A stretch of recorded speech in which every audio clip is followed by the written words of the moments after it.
Salut, c'est Chris de Circus RC. Bienvenue dans cette nouvelle vidéo dédiée au Techno EB410.2, une vidéo qui est faite en collaboration avec Techno RC, Wartel Shop et WS Line. Dans cette vidéo, je vais vous présenter la partie électronique. Toute la partie électronique nous a été fournie par Wartel Shop et est constituée uniquement, hormis le variateur, de produits de la gamme WS Line. Pour commencer, je vais vous parler du cerveau de direction que voici. Donc ce cerveau de direction est aux couleurs de WS Line, noir et rouge.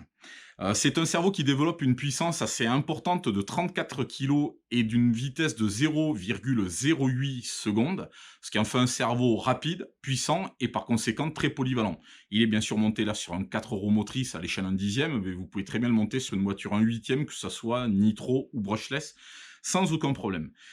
Ce cerveau est constitué d'un boîtier full aluminium, de pignonnerie en acier, donc très solide, et la pignonnerie qui sert à mettre le palonnier est une 25 dents, comme les cerveaux de la gamme Futaba par exemple.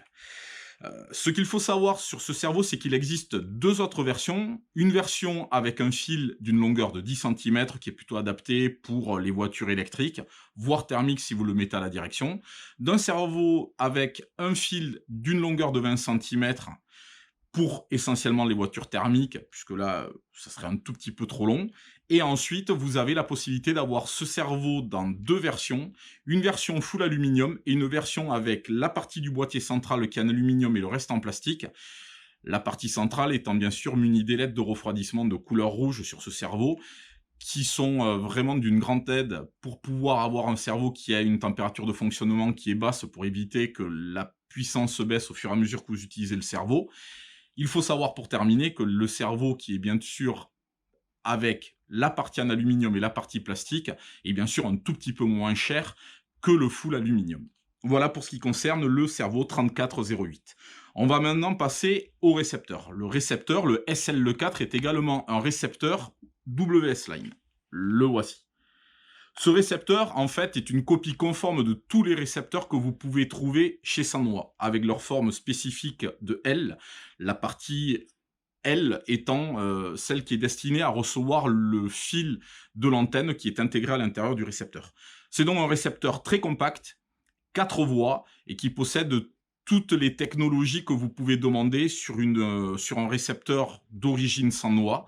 Il est donc compatible avec toutes les radios Sanwa possibles et imaginables sur le marché. Ensuite, on va passer au variateur. Alors le variateur, ce n'est pas un variateur WS Line, ils en font pas encore. C'est un variateur Hobbywing. Alors que dire du variateur Hobbywing? Bon, Hobbywing, tout le monde connaît, c'est le leader du marché au niveau des variateurs. Ce variateur-là est un variateur Just Stock. C'est une demande express que j'ai faite à Sébastien pour pouvoir utiliser la voiture avec des performances correctes, mais pas se retrouver avec un dragster, étant donné que mes doigts suivraient peut-être pas, et qu'en plus de ça, je veux faire essayer la voiture à des gens confirmés et débutants, et c'est pour que tout le monde arrive à s'y retrouver. Le variateur est un variateur pareil, d'un format relativement compact, 60 ampères, donc il suffit pour tous les moteurs possibles imaginables, stock, que vous ayez un 21 tours et demi, un 17 et demi, un 13 et demi ou un 10 et demi, il n'y a aucun problème. Sébastien a bien fait les choses parce que d'origine, le variateur est muni avec un ventilateur d'origine, et là, le petit côté classe, la petite touche WS Line noir et rouge, il nous a fourni un ventilateur WS Line de 30 mm que je vous montre en fait ici, ce qui donne quand même un côté vraiment très looké à l'ensemble. On va passer maintenant au moteur. Moteur WS Line, toujours les mêmes couleurs, noir et rouge. C'est un moteur de compétition, ce qui veut dire qu'il utilise uniquement des composants de très haute qualité et des composants très performants. Vous pouvez bien sûr régler le timing dessus pour l'adapter soit à votre style de pilotage, soit au type de piste sur lesquelles vous évoluez. Il est livré avec une platine de soudure ici qui est très large et qui est plutôt bien conçue. On se casse pas trop la tête à souder les fils dessus. Chose assez intéressante, pour pouvoir le monter sur énormément de voitures, il est muni de deux fiches de sensor. Une qui est placée au centre, à l'endroit habituel, et une qui est placée beaucoup plus bas. Ça vous permet en fait d'adapter vraiment en fait votre prise sensor à l'endroit où c'est que vous voulez le mettre. Sachant que le moteur est également livré avec une prise sensor d'une dizaine de centimètres de long souple, donc qui se glisse un tout petit peu partout sans difficulté majeure. Donc voilà pour ce qui est du moteur. Dernier point, il existe bien sûr une gamme incroyable de moteurs WS Line. Ça part de 4 tours et demi, donc du très très très très gros moteur, jusqu'à 21 tours et demi. Donc avec ça, vous avez un panel d'utilisation et de catégories possibles qui est très très très très important. Voilà pour ce qui concerne le moteur. Pour finir, Sébastien nous a fourni un pack d'accumulateurs LiPo 2S WS Line. C'est un pack shorty, comme vous pouvez le voir, qui est nécessaire en fait sur cette voiture. Ce n'est pas un low profile, c'est un pack d'accumulateurs de taille normale, donc qui convient à 99% des voitures du marché. Sébastien n'a pas trop lésiné sur le nombre de milliampères, c'est un pack de 4600 milliampères, ce qui fait qu'en gros vous avez une grosse autonomie, et c'est plutôt intéressant d'avoir ça sur un 4x4 qui sont bien sûr des voitures avec lesquelles vous pouvez passer énormément de puissance et qui sont donc très très énergivores au niveau énergie.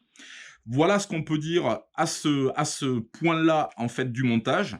La prochaine vidéo que je vous présenterai sera la voiture complètement finie avec la carrosserie de montée dessus ainsi que l'aileron dans un pit bit, donc des photos qui sont habituellement détaillées. Là, ça sera un pit bit vidéo. Vous verrez la voiture un peu sur tous les angles avec des vues un tout petit peu plus proches et zoomées en fait sur les éléments dont je vous ai parlé dans cette vidéo. Cette vidéo devrait être en ligne d'ici quelques jours, et le week-end qui suit, si le beau temps le permet, et vu que le Covid a l'air de nous lâcher un tout petit peu les basques, la voiture va aller sur les terrains pour ses premiers tours de roue, donc qui seront effectués par moi-même et par des pilotes présents. Voilà. Écoutez, je vous remercie beaucoup de nous avoir suivis pour cette nouvelle vidéo, et je vous dis à très bientôt sur notre chaîne. Bye!